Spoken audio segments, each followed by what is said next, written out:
Eu gosto do impossível porque lá a concorrência é menor. Quem disse isso foi um cara chamado Walt Disney. Eu estou hoje com um entrevistado nessa nova temporada do Visão de Valor, que na verdade há tempos eu queria convidá-lo, trazê-lo aqui, mas a logística, os desafios, a vida dele sempre muito ativo, você vai entender o porquê que eu estou falando isso, o impediu de estar aqui em edições anteriores, mas hoje eu tenho a alegria de receber ele, que é um grande político, um grande líder, empresário, pai, esposo, filho, irmão, liderou por anos grandes e grandes movimentos e ainda lidera. E vamos bater um papo muito caloroso, pé no chão, de gente da gente.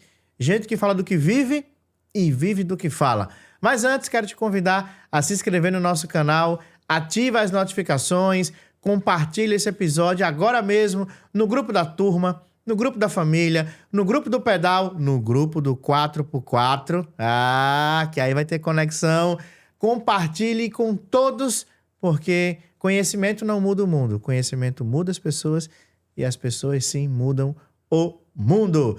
Recebemos hoje no nosso Visão de Valor o grande José Carneiro. Pois é, Alberto, uma honra estar aqui. Depois de uma introdução dessa, eu acho que a gente já pode encerrar o podcast, porque eu não vou ser capaz de cumprir com essas expectativas todas, né? Você foi muito bondoso, como sempre, caloroso com seus convidados. Não é à toa que você conseguiu construir essa imagem de liderança, de jovem preparado, que transformou a formação de profissionais na Paraíba. A gente pode dizer isso, que você é uma pessoa iluminada, com o seu jeito, com a sua humildade, mas com seu esforço hercúleo e constante. E hoje você é uma honra que traz para a Paraíba justamente oportunidades como essa, mas também que já proporcionou a tantas e tantas empresas a melhoria da formação profissional, da formação pessoal de equipes, de empresas, etc. Então, para a gente é um enorme prazer estar aqui com você. E realmente o desencontro da agenda forçou a gente a adiar sempre essa realização, né? Mas é uma alegria imensa poder estar aqui. Eu espero conseguir, pelo menos, alcançar um pedacinho só dessa sua introdução, que eu já vou sair daqui muito feliz. Maravilha! Não tenho dúvidas disso. Os bons se encontram, os bons se encontram.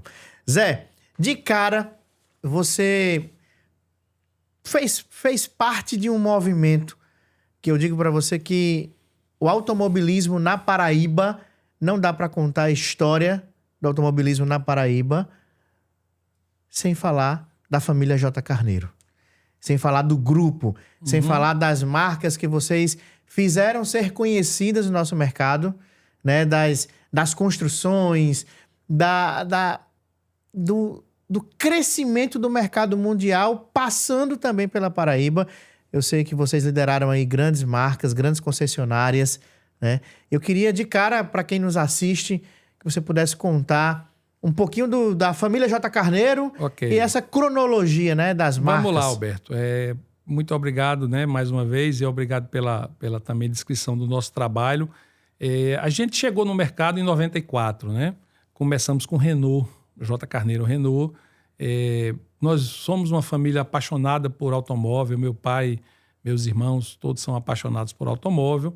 E a gente, então, chegou na hora que o Brasil se abria, né, através de Collor, do então ex-presidente Fernando Collor. O Brasil se abria para o mercado automobilístico, novas marcas chegando, e nós escolhemos, então, depois de um ano de pesquisa, na verdade, começamos em 94, mas teve 93 todo de pesquisa, onde eu visitei alguns importadores em São Paulo, várias marcas, tivemos na marca do pranto para trazer outra marca, terminou que começamos com Renault, uma história bastante longeva, 30 anos exatamente, 31, né? 31 anos 31 anos incompletos, mas 31 anos incompletos de relação comercial, onde a gente, depois de alguns anos, trouxe a Nissan, né? Tivemos um pequeno período com a SsangYong, também a sul-coreana SsangYong, e por fim, Peugeot e Citroën nos últimos 5 anos também fez parte do nosso portfólio, né?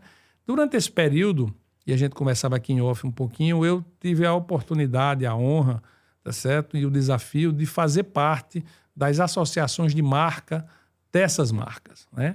associações dos concessionários, também enveredei pelo lado associativo da classe, onde eu ocupei cargos importantes dentro da entidade nacional, FENABRAVE, e sou o fundador do sindicato patronal da categoria aqui na Paraíba.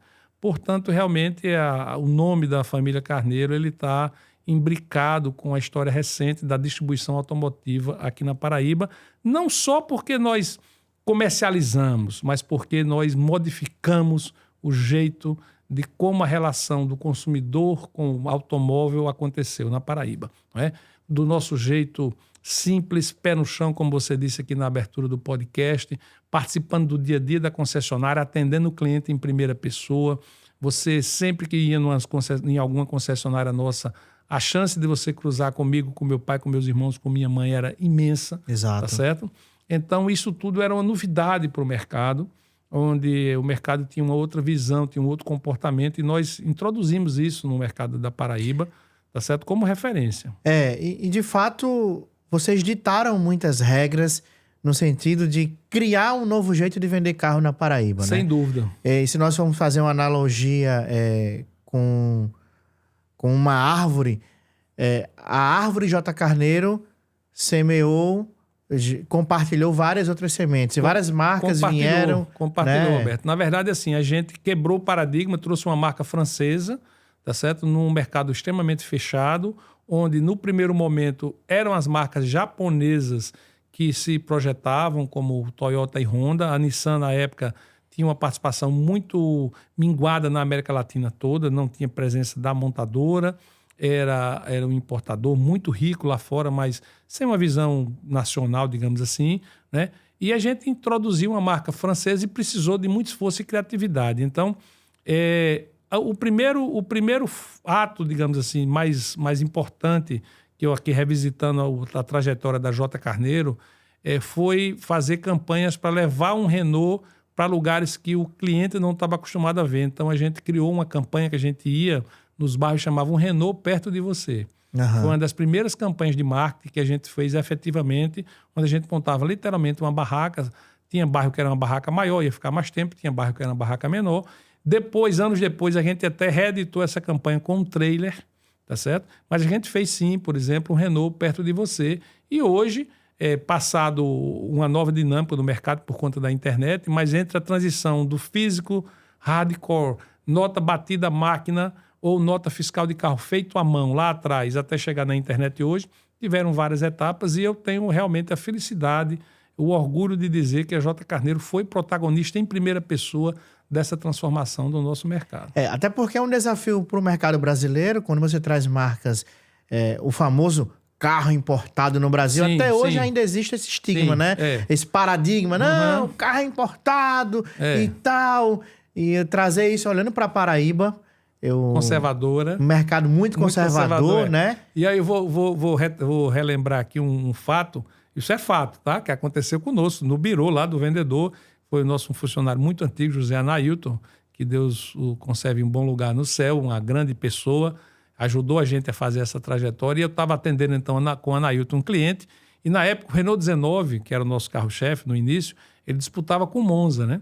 E aí o cliente estava em dúvida se um Monza ou um Renault 19. E aí chegou para a gente e disse assim, rapaz, eu vim comprar o Renault 19. Aí a gente perguntou, que bom, mas o que foi que fez assim? O senhor chegou aqui tão decidido? Disse, não, porque eu estava na concorrência e o cara disse que a bomba d'água quebrava com 20 mil quilômetros, que já com 20 mil quilômetros eu teria que trocar a bomba d'água.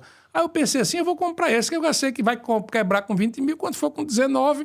eu já troco essa bomba d'água e eu não vou ter pego de surpresa, porque é sinal de tecnologia. Então, até nisso, o cara também teve uma sacada legal, o cliente. Mas, enfim, a gente enfrentou esse desafio no mercado conservador, mas eu acredito, Alberto, que a nossa presença permanente na frente do negócio, sabe? A nossa presença atuando no dia a dia, acolhendo clientes, conversando, ouvindo, escutando, né?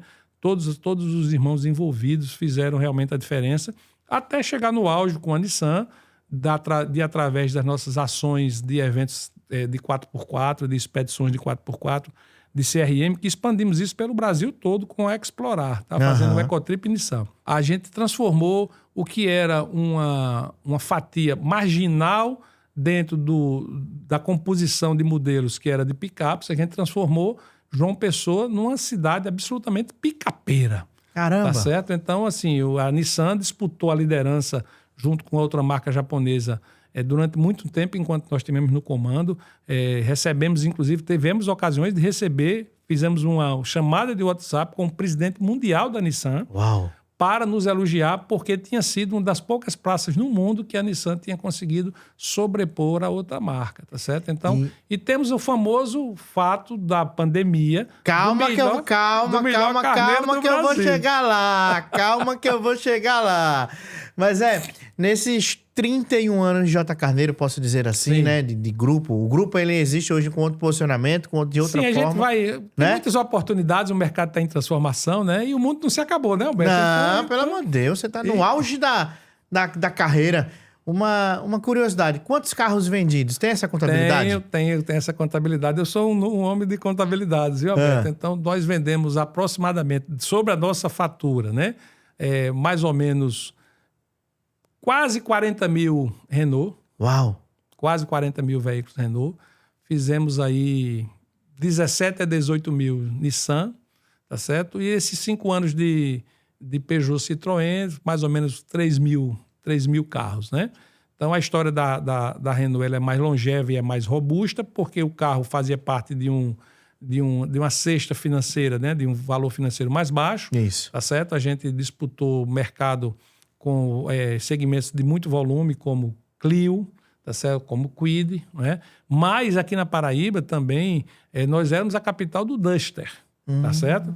Até uma vez recebendo o presidente da Renault, 2011, 12, 13, lá para o 2014 mais ou menos, ele veio aqui passar um feriadão com os 2 filhos dele, e aí disse, rapaz, é o seguinte, o cara em João Pessoa tem que ter cuidado, porque a chance dele ser atropelado por um Duster é real. Alta, né? é real. Então, enfim, também era a capital do Duster, né? O Duster é um produto espetacular até hoje, robusto, íntegro, um carro de baixa manutenção, muito resistente, tá certo? Econômico, espaçoso, um carro que está preparado para o desafio das nossas estradas, um baita valor, né?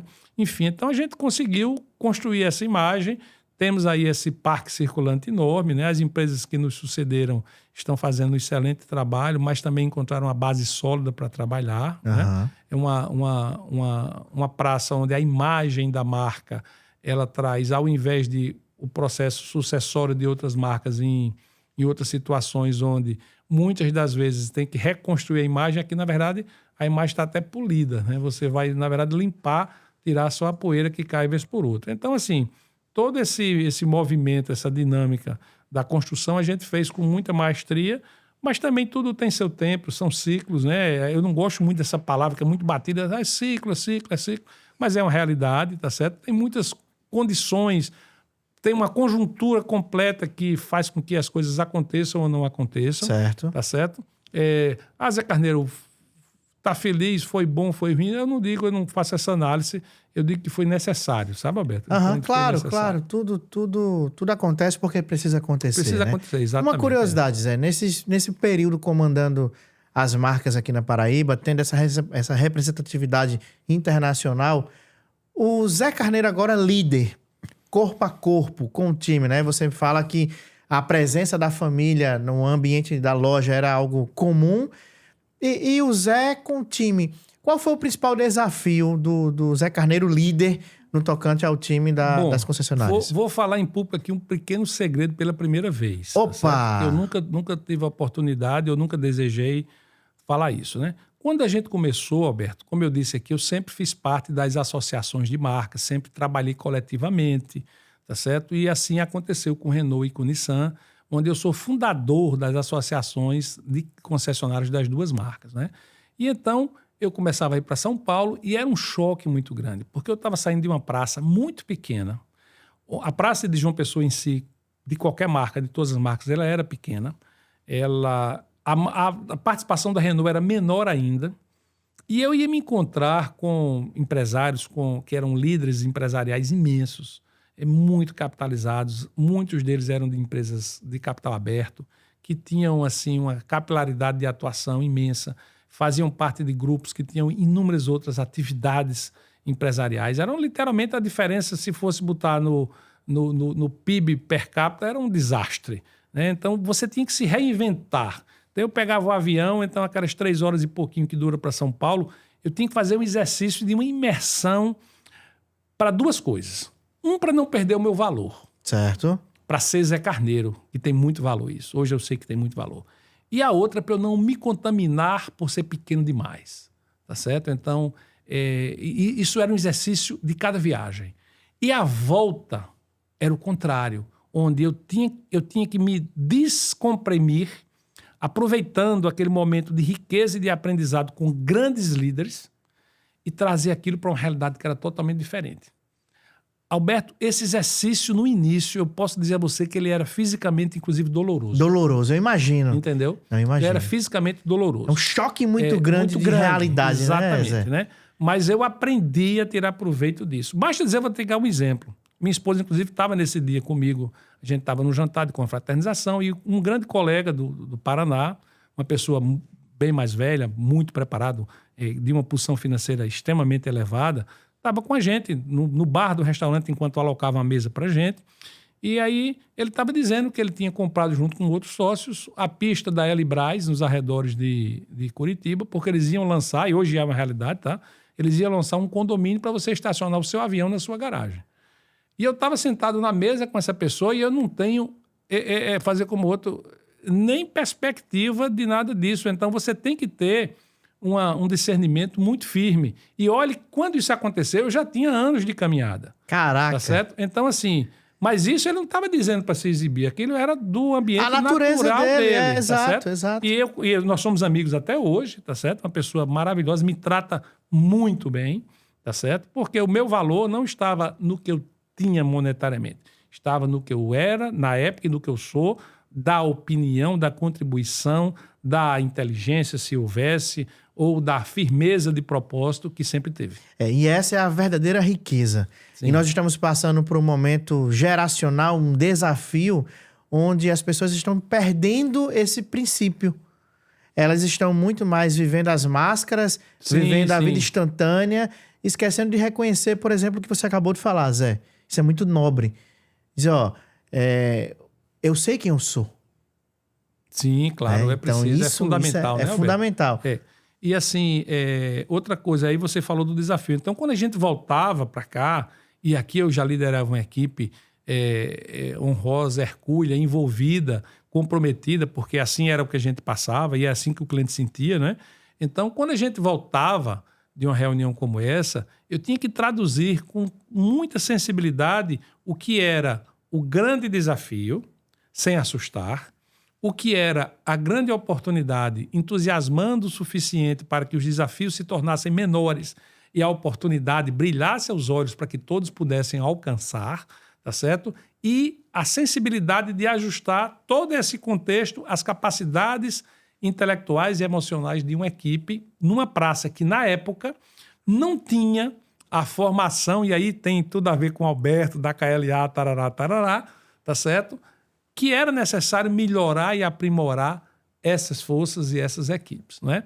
Então, assim, esse era o grande desafio, digamos assim, até meados da nossa história. Uhum. Depois, João Pessoa evoluiu muito, evoluiu por N contexto, evoluiu pelo contexto da melhora profissional, seja por formação interna das equipes de todas as áreas, sejam por migração de profissionais que vieram para João Pessoa e se encantaram já quando não era nem moda, se encantaram com João Pessoa e aqui permaneceram, né? É muito comum o pessoal que vinha de banco não querer mais sair de João Pessoa, fazia de tudo para ficar na Paraíba. Eu conheço algumas pessoas, que hoje, inclusive, um deles é nosso assessor, tá certo? Veio para cá pelo Banco do Brasil, nunca mais saiu de João Pessoa, tá certo? Fez carreira aqui em João Pessoa.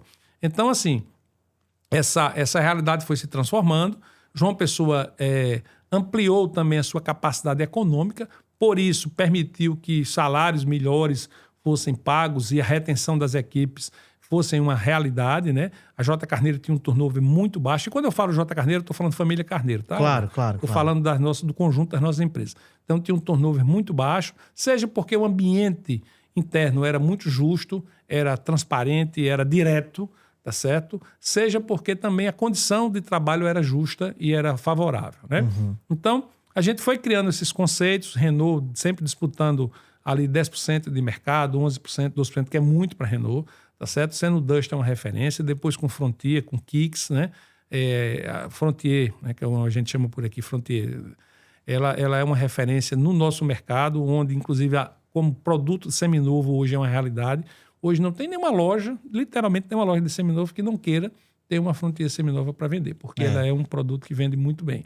Então a gente construiu essa história, essa trajetória, tá certo? Que finaliza, mas como eu disse aqui, o mundo está em transformação, o mercado automotivo está em transformação, a gente está migrando de uma venda presencial de lojas grandes, de estoques grandes, para uma venda praticamente com faturamento direto. Essas chinesas todas que chegaram, praticamente todas elas, o modus operandi é faturamento direto, o estoque está na importadora ou daqui a pouco na montadora. E isso, de certa forma, aumenta mais ainda o poder de logística, né? De fazer ações. Não, na verdade é o contrário, né? Na verdade, eu até, por exemplo, depois eu vou falar do Zé Carneiro da Explorar, isso. mas que eu estava recentemente conversando isso com um diretor lá de uma praça lá do norte. Eu estava agora em Belém, em Manaus, preparando um evento que eu vou fazer pela Explorar para um grupo enorme lá no norte, né? E a gente estava conversando sobre isso. Limita, porque comercialmente passa a ser um produto de prateleira, tá certo? Ou seja, aquele carro, ele é aquele valor, não está discutindo quanto é o valor. Você tem uma comissão fixa também como remuneração, que é menor do que se ele tivesse no seu estoque, mas você não tem um custo de mantê-lo em estoque. Então, uma coisa compensa a outra. O que é que aperta? É que com essa margem menor, você vai ter que fazer uma eficiência maior nos outros produtos que são agregados à venda ou na continuação da venda quando há a troca. Né? Então, tem uma dinâmica muito grande. Eu me sinto hoje muito preparado em discutir isso e presenciar e estar dentro desse mercado, porque são 30 anos de vivência absoluta, pé no chão, mas também 30 anos de liderança e de discussões nacionais e internacionais sobre os interesses da atividade da distribuição automotiva. Estive na FenaBrave como vice-presidente durante 3 mandatos. Certo. Estive e ainda estou como presidente do Sincodiv na Paraíba, participo de discussões internacionais dentro do, por exemplo, principal congresso mundial do segmento da distribuição automotiva, é o NADA, que ocorre todos os anos nos Estados Unidos. Eu já tive a oportunidade de estar presente em 11 ou 12 edições, tá certo? Eu quero entrar nesse momento do Zé Carneiro líder. Certo. De categoria, líder político, líder de movimento, eu vou entrar lá. Certo. Mas antes de a gente chegar nesse momento, Zé, sempre foi muito claro para mim, eu conversando com os players de mercado e conversando também com a turma da comunicação na Paraíba, as emissoras, os sistemas de comunicação, era sempre muito perceptível a atuação de vocês no aspecto de marca, de marketing, de ações e tudo mais. Isso sempre foi muito claro para mim, conversando com eles. E chegando na pandemia, tivemos aquele fato curioso, que foi do Carneiro, Sim. né? Que foi do Aduílio, não foi? Não foi, sim. E de algo que muitos poderiam nem ter dado nada, né? Deixaram passar. Foi verdade que vocês transformaram isso em uma ação de vendas? Uma ação de vendas de muito sucesso num ambiente macro absolutamente desfavorável, né? Então, vamos lá. Pandemia instalada, né? As lives era o grande canal de comunicação do público, né? Era necessário como diversão, mas também era a única forma das empresas se comunicarem comercialmente com o consumidor. Na ocasião da data daquele fato... Eu estava assistindo ao vivo, inclusive, né? Eu estava lá acompanhando. Na data daquele fato, as concessionárias estavam fechadas para venda, só eram possível estar abertas para pós-venda, tá certo? Não quero aqui discutir essas medidas, se eram necessárias ou não. Isso aí a história já está formando juízo de valor sobre isso, né? E aí nós patrocinamos, então, a live que era da Sâmia Maia. Isso. A live era da Sâmia. Sâmia, na ocasião, cliente nossa, tá certo? Então, nós fomos patrocinar a gravação em Campina Grande, né? E nós fomos patrocinar a live da Sâmia. E Sâmia, então, havia convidado o Aduílio para fazer uma participação, que era muito comum na época também, todo mundo sempre participava, né? A Aduílio tinha uma carreira já de ter sido vocal de bandas importantes do Ceará, etc. E tal. E aí, a Aduílio é chamado para entrar. Dá para notar, se você resgatar e voltar, na hora que ele está caminhando para frente da câmera principal, ele bota a mão no vidro porque alguém passa no ponto do vidro dele, dizendo assim, fala do patrocinador Carneiro Nissan, tá certo? E ele, tá certo? automaticamente disse: Carneiro Nissan, o melhor carneiro do Brasil. Quando acabar aqui, vou comer uma picanha, prepara uma picanha para mim e tal e tal. Aquilo passou. O nosso gerente estava lá, ficou um pouco angustiado, estava acompanhando. A gente tinha uns 2 ou 3 carros que estavam expostos lá no ambiente da gravação, que era amplo, né? Para poder, aquela história do contato e tal. E na hora, a gente até se comunicou, um irmão meu que estava acompanhando, Luiz Carlos ou Tota, acho que foi Tota, botou no grupo dos irmãos, a gente fez, mas não deu muita importância. Mas quando foi na segunda, Alberto, a partir de 11 da manhã, aquela história começou a desvirtuar e começou a história de detratar a marca. Sabe? E aquilo foi ganhando corpo, porque na internet sempre começa pelo lado errado. A gente sabe disso. Interessante, né, isso, né? E aí começou, então, a detração da marca, um desgaste muito grande. E quando foi lá para as 18 horas, 17 e pouquinho, aquilo já tinha incomodado bastante as equipes, estava todo mundo muito incomodado, né?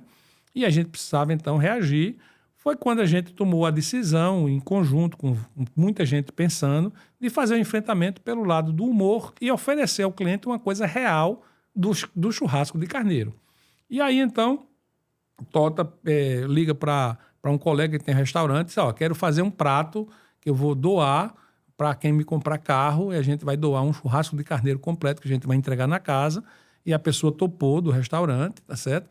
E lá para as tantas a gente disse: não, vamos fazer o seguinte. Aí eu peguei a parte do marketing, junto com o filho de Tota, a gente começou a ter ideias e a gente pegou e fez o enfrentamento. Então, peguei a senha do Instagram e do Facebook e começamos a fazer publicação brincando com aquilo, tá certo? Fazendo memes, tá certo? Da nossa própria desgraça, porque já estava bastante desgastado.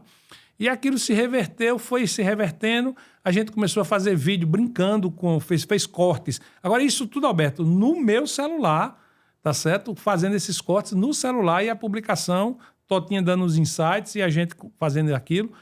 Quando foi em determinada hora, Tirulipa, que é amigo de Aduílio, curte aquilo e chama ele de abestado ou algo assim, publica a foto da fachada da concessionária e diz: ô, abestado, isso aqui não é uma churrascaria, não, é uma concessionária Cara, então isso foi 100% automóvel. orgânico. 100% orgânico, Alberto. A nossa atuação em enfrentar, levando para o lado da brincadeira, mesmo naquele momento que era muito, digamos assim, decrépito, que estava muito desgastado, aí fizemos a estrutura, usamos a estrutura do que a gente sabia da internet, ou seja, quem são os melhores advocates que a gente tinha? Quem eram? Os nossos funcionários.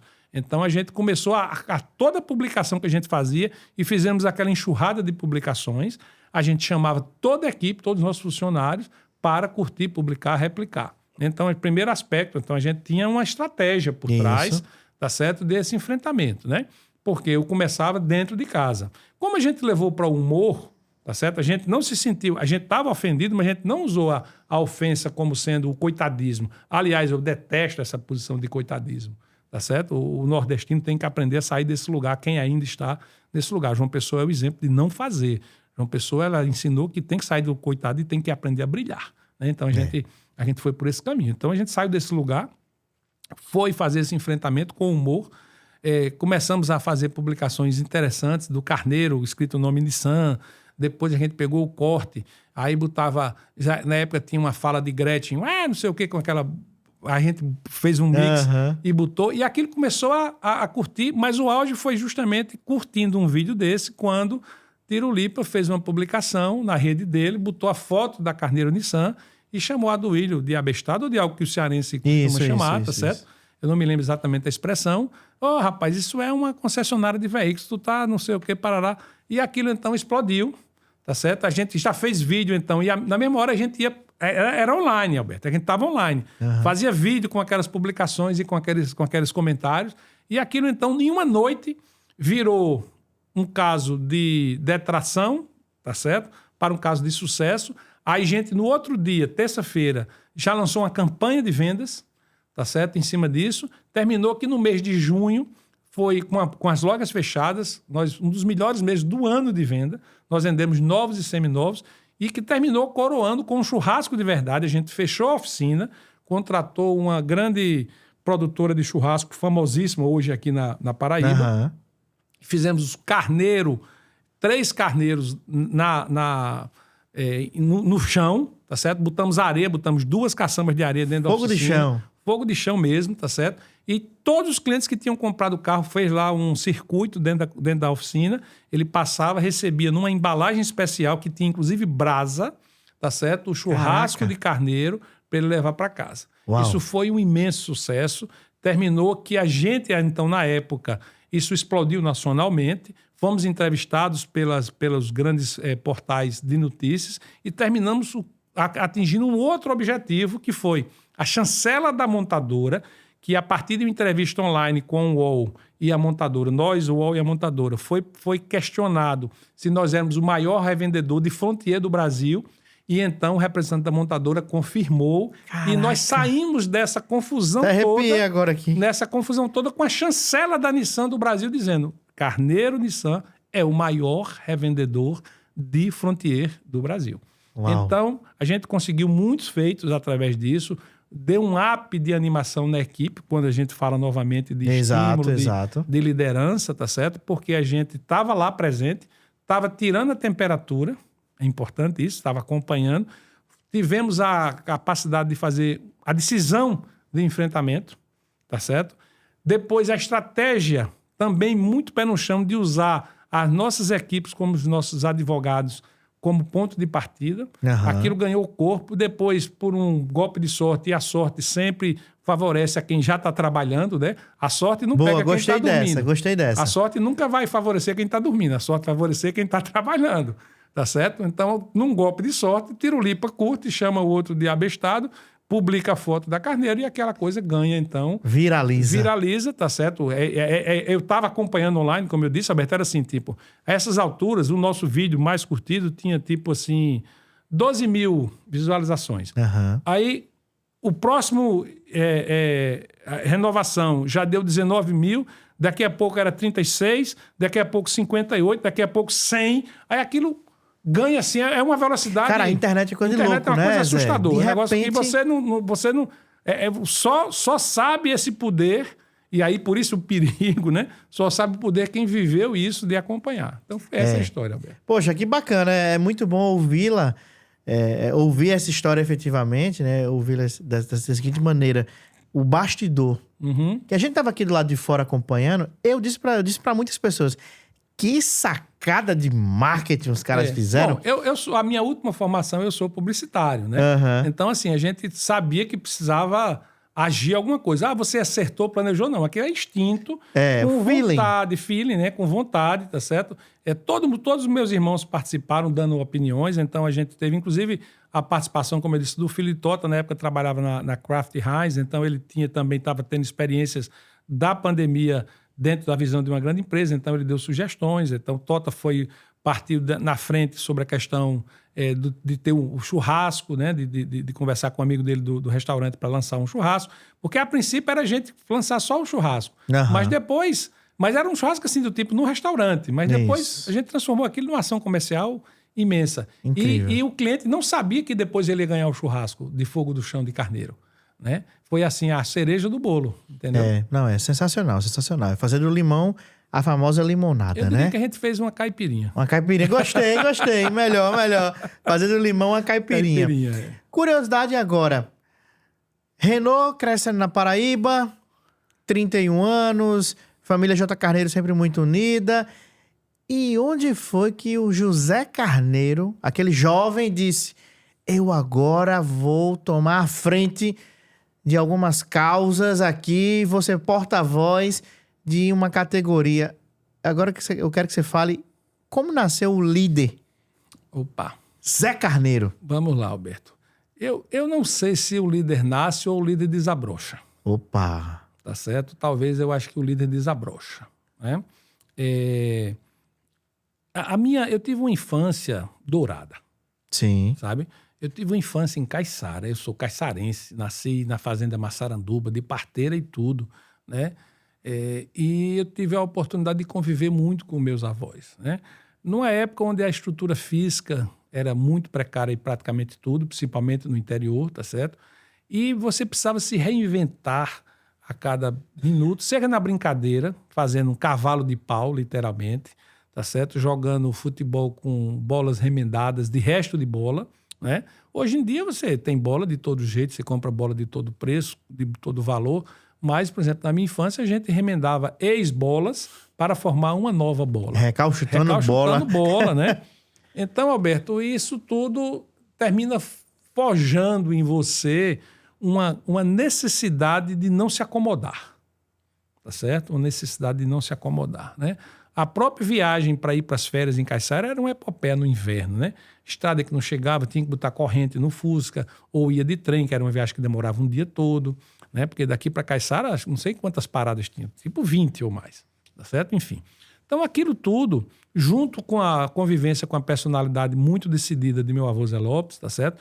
E das minhas avós também. Minhas avós eram pessoas, sabe, firmes, de mulheres firmes, né? de fibra. Então, meu pai, não precisa nem dizer, todo mundo sabe que Jurandir Carneiro é uma referência e tudo mais. E termina que a gente vai ficando, digamos assim, inconformado se você não age, se você não atua, né? Então, eu já tinha começado essa experiência nas associações por uma necessidade estatística. Ou seja, para fundar a associação tinha que ter tantas pessoas. Então, eu fui lá e entrei.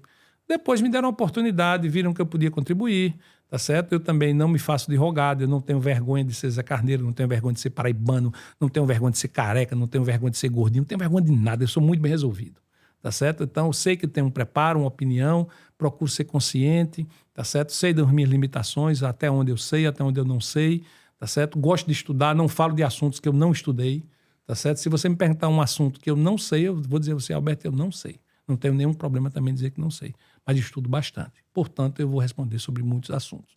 E aí, comecei, então, com esse questionamento de contribuir, né?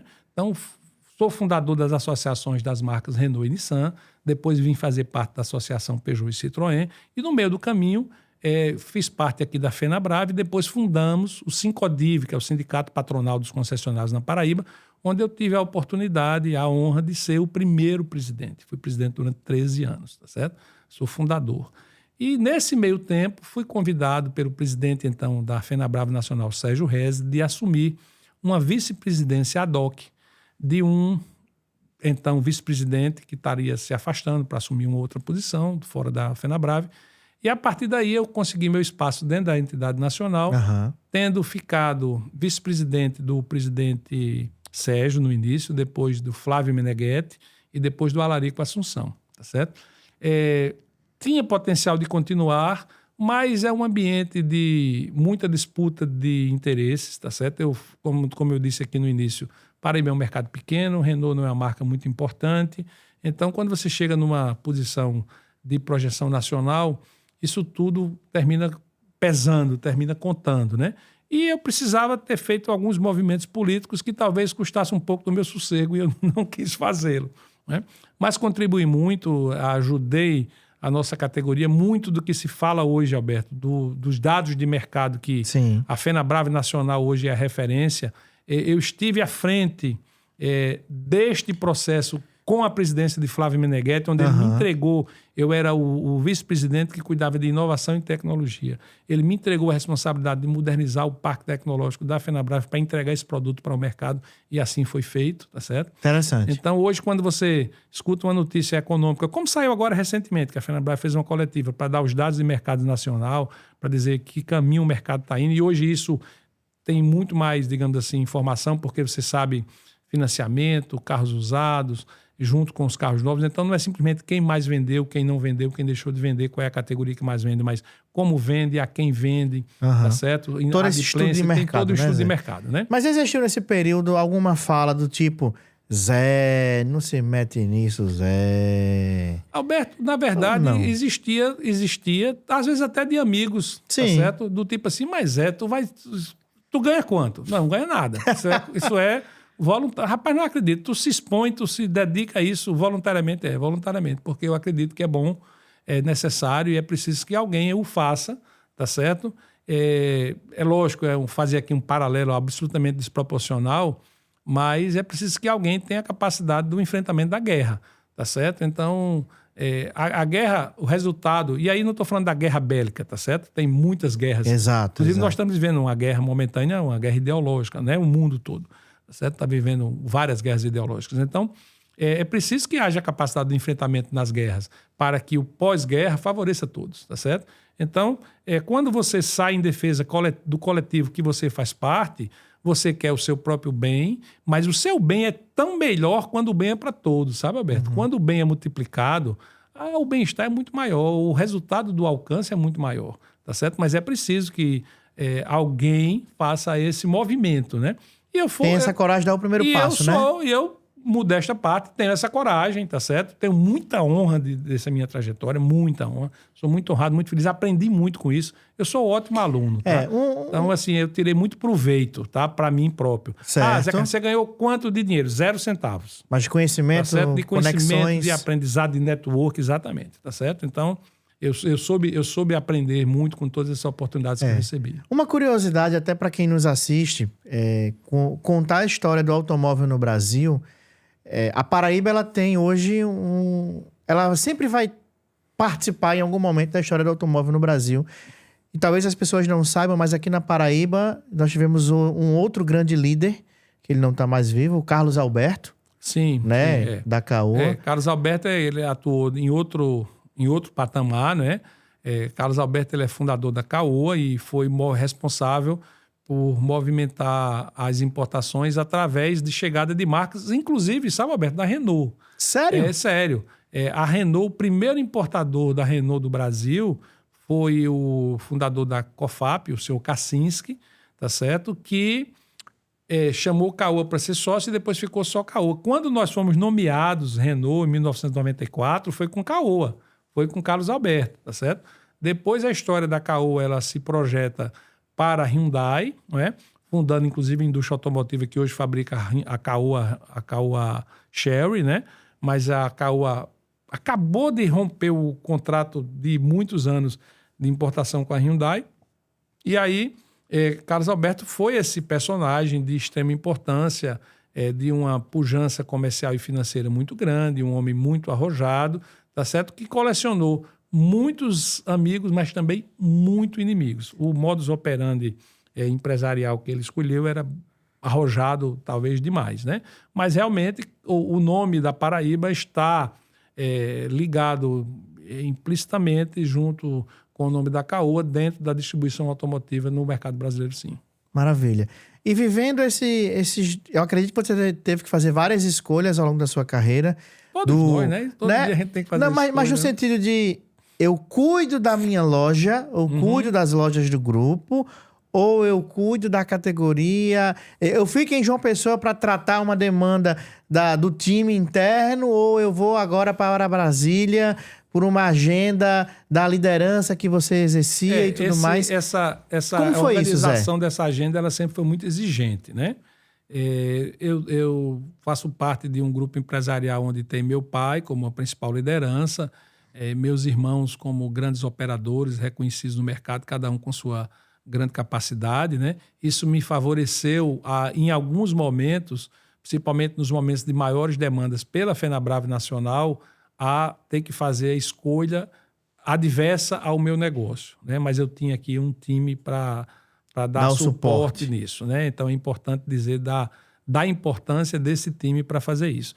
Ao mesmo tempo, sabe, Alberto, é importante a gente entender que algumas missões, elas são quase personalistas, sabe? Eu tinha essa sensação, então eu tinha um feeling muito aguçado para dizer, essa briga precisa de Zé Carneiro, essa briga outra pessoa pode brigar. Então eu dava o suporte, mas não precisava ir. Mas algumas brigas eu sabia que a minha presença, a minha fala, a minha verve, o meu posicionamento sempre muito firme e inconteste. As pessoas que lidam comigo comercialmente sabem que a minha posição é sempre clara e definitiva. Eu costumo dizer, eu não falo turco, eu falo língua portuguesa. Boa. Tá certo? Eu costumo dizer essa frase. Eu disse, já que eu falei turco, você não entendeu, eu vou falar português para você entender. E eu repito a mesma frase, mas agora o cara sabe que o que eu estou falando é verdade, tá certo? Então, todo mundo que se relacionou comercialmente comigo sabe que minha posição é sempre muito clara, né? Isso assim também era na FenaBrave dentro das associações. Então, realmente essa dicotomia ou essa agonia da decisão, ela faz parte um pouco do dia a dia de qualquer empresário, de qualquer líder que precisa se dividir. O poder das escolhas e decisões, né? Eu acho que é um momento que todo líder enfrenta, né? Todo líder enfrenta, né?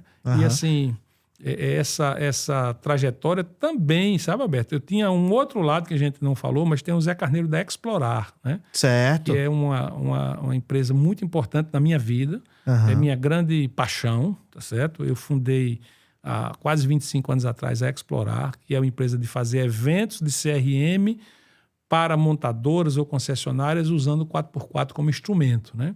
Então, durante muitos anos eu fiz eventos para a Nissan, nós criamos um conceito chamado Ecotrip Nissan, um projeto que foi a Explorar quem criou. Realizamos para a Nissan durante 8 anos, 44 edições, eu percorri o Brasil todo de 4x4. Uau. Depois a Nissan resolveu parar por uma questão internacional, uma crise e tal, e veio então o Duster 4x4, então a gente adaptou o Ecotrip Nissan para o domingo de Duster. O Ecotrip Nissan, que era um evento de final de semana ou feriadão, a gente então adaptou para um day use de aventura, que era o domingo de Duster. Fizemos então 28 edições para a Renault do Brasil. Nesse meio tempo, a gente lançou a primeira picape fabricada Nissan no Brasil. Quem fez o lançamento do test drive para a imprensa nacional, imprensa latino-americana e para a rede de concessionários com a direção mundial da Nissan foi a Explorar. Uau. Depois a gente lançou a última série do Duster em 2019, foi o Duster GoPro. Nós fizemos junto com o marketing da Renault um lançamento do zero, de uma folha em branco de papel. Levamos junto com a GoPro 26 influencers para Jericoacoara e Camusim, no Ceará. Ficamos lá praticamente uma semana explorando todo o potencial do carro e o potencial do lugar. Mesmo com orçamento limitado, a projeção do ganho que esses influencers possibilitaram para a GoPro e para a Renault catapultou as duas marcas, multiplicou por um índice de 27 vezes a mais do que aquele investimento entregaria, tá certo? Foi a Explorar que... Esse foi mais do que o test drive. Na verdade, nós realizamos o evento para a montadora, né? Inclusive, nós fomos responsáveis pela locação e pelo cuidado da frota de um filme que nasceu também na mesma época, onde o Bruno Gagliasso ele puxava o vice-campeão mundial de sandboard pelas dunas de Camusim. E era a Explorar que cuidou da locação desse lugar, quem escolhia um lugar que não passava gente, etc., e que cuidava da frota do Duster. Caraca! Então, isso é o outro Zé Carneiro totalmente diferente desse Zé Carneiro que a gente conversou até agora, né? Eu acabei de chegar de Belém, de Manaus, preparando justamente um evento para uma marca chinesa que recém me contratou e me deu um desafio enorme, que é começar essas atividades através de duas praças bem particulares, que são justamente Belém e Manaus. Manaus cercada de água por todos os lados, de água de floresta, tá certo? E Belém com suas características bem típicas de uma mega cidade incrustada entre o rio e o mar. O mar está distante, mas existe, tá certo? Com a floresta, com a população que toma conta da cidade. Belém é uma cidade com muitos problemas ambientais e habitacionais dentro da cidade, mas a gente conseguiu desenhar um evento, vamos realizar agora mês que vem, tá certo? Eu estou muito feliz em voltar ao mercado, justamente depois dessa etapa onde eu tive que sair para cuidar mais das empresas, agora cuidando da empresa de Zé Carneiro, que é Explorar, e também dizer, sabe, Alberto, da minha disponibilidade de contribuir com outras empresas. Então, assim, modesta parte, a bagagem que eu adquiri nesses anos todos, ela é bastante diferenciada, não é? Onde hoje o tempo de ter aprendido me favorece. Experiência de vida, né, José? Na prática, tá certo? O tempo de hoje ter a disponibilidade de pensar e de agir de forma diferente também me favorece. Hoje, um grande problema, eu enfrento ele com menos assombro, tá certo? Porque eu sei que aquilo tudo tem solução, vai passar, você sabe alguns caminhos práticos de começar a fazê-lo, não é? E assim, na alegria de poder, ainda jovem, né, tenho 58, recomeçar uma carreira, tá certo? Se reinventar, mas não com a expectativa de o que é que eu vou fazer, e sim com a expectativa de o que mais eu vou construir. Excelente. Entendeu? Quando a conversa é boa, o tempo passa, a gente nem percebe. É verdade. Né? Passaremos aqui várias e várias horas certamente conversando. É muito bom falar, Zé, com quem fala do que vive e com quem vive do que fala, sabe? Certo. Isso é muito bacana, é visceral. Quando você fala, o seu olho brilha.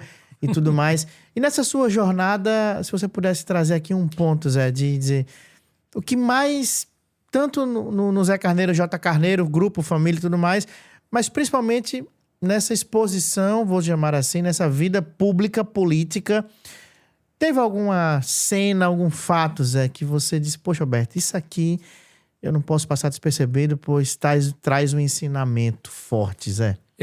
Alberto, ser nordestino e fazer essa migração para um ambiente nacional, ela é um desafio, tá certo? E esse desafio, ele nos obriga a ser muito firmes e de caráter, de propósito e de fé, tá certo? E de fé. Eu não falei de fé até agora, mas eu sou um homem de muita fé, tá certo? Deus comanda nossas vidas com muita naturalidade para quem está apto a deixar que Ele comande, né? Então, por muitas vezes eu precisei exercitar essa fé, mas a firmeza de caráter, firmeza de propósito, porque o Brasil, na ocasião, por algumas vezes, não foram poucas, não estava, digamos assim, preparados para que um nordestino estivesse desempenhando aquele papel lá, tá certo? E algumas vezes eu escutei, o que é que você está fazendo aqui? E eu sempre respondia que eu estava fazendo o meu melhor e que se eu estava lá é porque ninguém tinha tido a coragem ou a capacidade de fazê-lo. Portanto, eu fazia e fazia com muito orgulho. Maravilha. Entendeu? Excelente. Então, acho que esse é um momento que aconteceu várias vezes, mas que a resposta sempre foi essa, sempre foi a mesma. E hoje, como que fica ter passado por vários setores, várias áreas, conhecido várias pessoas? A transição é simples? Não. A transição é até dolorosa, tá certo? Mas você não pode viver com essa dor, né, Alberto? Porque existe o abandono da posição, né? Opa. Você gozava de determinados privilégios que eram inerentes ao lugar que você ocupava, tá certo? Pessoas com um certo discernimento, ela consegue perceber que aquilo vai mudar a partir de determinada data. E é uma data. Não é uma mudança que é assim do tipo, vai acontecendo. É uma data, é on e off, tá certo? Mas o abandono é uma coisa que você precisa estar preparado para conviver. E até eu deixo aqui eu não me sinto na condição de dar conselho, né? Mas vou dar uma dica. Uma dica, assim. orientação. Uma orientação para a turma mais jovem, tá certo? É que muitas vezes na nossa carreira, tá certo? As carreiras, pessoal, as pessoas que a gente lida nas carreiras, nas nossas carreiras profissionais, essas pessoas elas são temporárias. Por mais importantes que elas sejam naquele momento, elas são temporárias. Primeiro porque quanto maior a empresa que você se relaciona, essas pessoas que você está se relacionando, elas estão ali claramente com data de validade.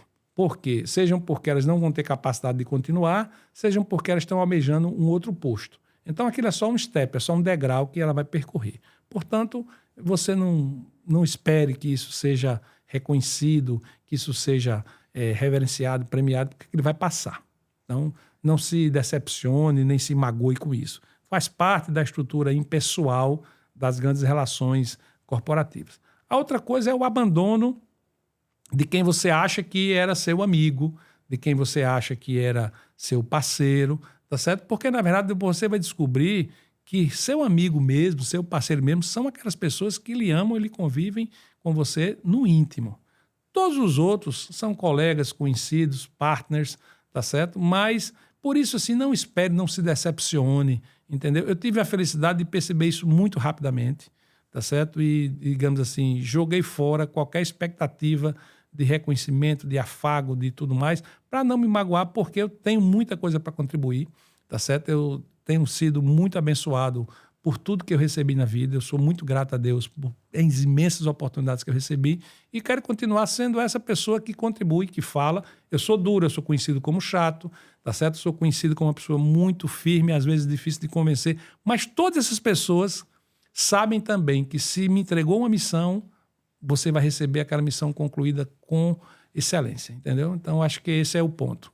Maravilha, sensacional. Então, enquanto você falava, eu comecei a refletir aqui nas várias vezes em que eu mesmo criei uma expectativa. E obrigado, viu, Zé? De por nada, você Beto, cria. Poder compartilhar isso é fundamental.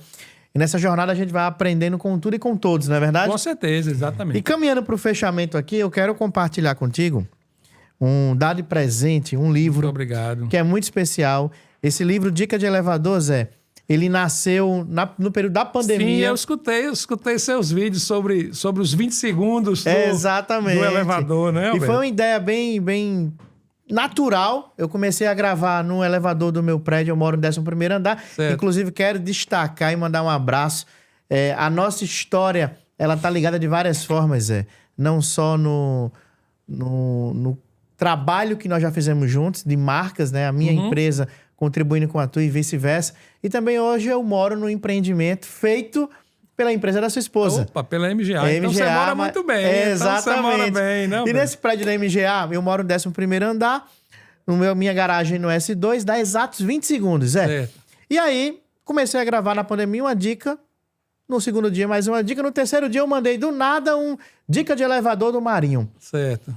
Uma semana postando isso, o Valber, que é o diretor da São Brás, liga pra mim. Pô, Alberto, eu tô gostando das tuas dicas, cara. E quanto que você cobra pra gravar umas dicas exclusivas pra São Brás? Eu disse, opa, eu nem sabia precificar. Certo. Fiz a proposta, mandei, o Valber aprovou. E aquilo que era despretensioso virou agora um negócio. Certo. E comecei a gravar ao ponto do síndico ligar pra Ediclésia, minha esposa. Ediclésia, tá tudo bem com o Alberto? Porque ele entra no elevador, fala alguma coisa, sai, volta e tal. E os porteiros começaram a comentar. Ela falou, não, seu João, tá tudo bem. É que Alberto trabalha com isso. Ele disse, trabalha com isso? Que é isso? Ela mostrou um vídeo, ele mandou uma mensagem pra mim assim, ó, continue que até eu tô gostando dos vídeos. Que bom. Pois bem, reuni nesse livro que acabo de presenteá-los, as dicas que mais viralizaram. E olha que dinâmica interessante. Aonde você abrir nesse livro é um ensinamento. Então não é um livro que você vai ler do começo ao fim. É um livro de bolso. Certo. Para você levar onde você quiser, no carro, na mala, na viagem. E onde você abrir vai ter uma dica, um ensinamento. E aqui eu abri, aqui tem um título Plano de Ação, e eu vou me lembrar aqui de uma vez conversando com um grande treinador hoje chama coach ou mentor, né? Mas Isso. na época simplesmente era treinador, que a gente tinha acesso lá. Ele chamava que o melhor plano de ação é aquele que você age. Boa. Exatamente. Porque muita gente faz plano de ação, mas fica só no papel, né? Exatamente. Então é isso, Alberto. Zé, faço votos que essa leitura também possa contribuir mais com certeza, você. com certeza. Ó, para fechar nosso episódio, um papo muito tranquilo. Obrigado por ter aceitado mais uma vez o meu convite. É uma honra estar aqui, com certeza. E a cada temporada eu busco trazer um fechamento com um convidado que traga não só uma reflexão para quem assiste, mas para quem está aqui participando também. Nessa temporada, a dinâmica é a seguinte, Zé. Imagine que nós vamos fazer agora um plantão no planeta Terra. Sabe aquela famosa musiquinha da Rede Globo? Pam, pam, pam, pam, pam, pam, pam, que aciona e vem uma notícia bombástica. Um grande acontecimento. Pois bem, faremos isso agora. E você vai fazer em 1 minuto. Você vai ter um vídeo de 1 minuto, Zé. Onde as 8 bilhões de pessoas no mundo irão ouvir a sua mensagem. Ela vai ser traduzida em todos os idiomas para garantir que todos os habitantes do planeta Terra possam receber essa mensagem do Zé Carneiro. O que você falaria em 1 minuto para o planeta Terra, para os 8 bilhões de habitantes? Mas calma, que eu vou dar 10 segundinhos para você pensar. Eu tenho só mais um recado aqui para fazer. Ó, você que está acompanhando a nossa Visão de Valor, curta, comente, compartilhe, mande para todo mundo, assista quantas vezes você puder, quantas vezes você quiser, tá bom? Ó, já imaginou ter a sua história contada aqui no Visão de Valor? Que tal? Quer saber como isso pode acontecer? Manda agora uma mensagem para mim lá no meu Instagram, albertomarinho.vendas, que ficaremos felizes em poder, quem sabe, trazer aqui a sua visão de valor nesse nosso programa que nasceu com o objetivo de fazer quem faz ser visto. Então, manda sua mensagem que ficarei feliz em poder em breve entrevistá-la aqui no nosso Visão de Valor, tá bom? Vamos agora para o nosso plantão. Pois é, Alberto, assim como na abertura do seu podcast, você fez uma apresentação muito grandiosa de Zé Carneiro, muito maior do que eu sou, a responsabilidade de fazer esse fechamento também é muito grande, né? Mas eu vou, então, em busca das minhas origens para dizer para todos vocês que nos assistem que a vida ela é composta de etapas, de fases muito claras, que depois de algum tempo você vai descobrir o que é que liga todas essas etapas é uma única palavra de 4 letras que foi ensinada pelo maior mestre que já pousou, que já pisou, que já deixou a sua marca aqui na Terra, que é Jesus, e essa palavra chama-se amor. Tudo que você fizer é preciso ter amor. Toda a sua fala é preciso pensar e agir e falar com amor.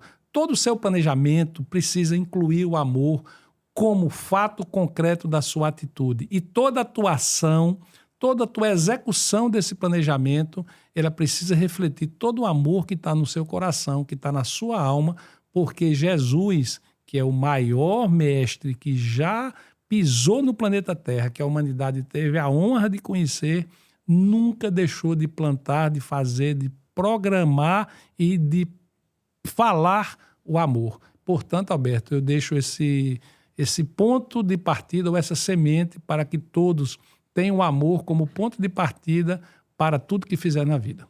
Excelente! Salva de palmas, senhoras e senhores. Esse foi o nosso Visão de Valor com o meu amigo Zé Carneiro. Obrigado, Alberto. Desejo a você muito mais sucesso, sabedoria e, acima de tudo, saúde, meu irmão. Muito obrigado, meu irmão. Vejo você no nosso próximo Visão de Valor.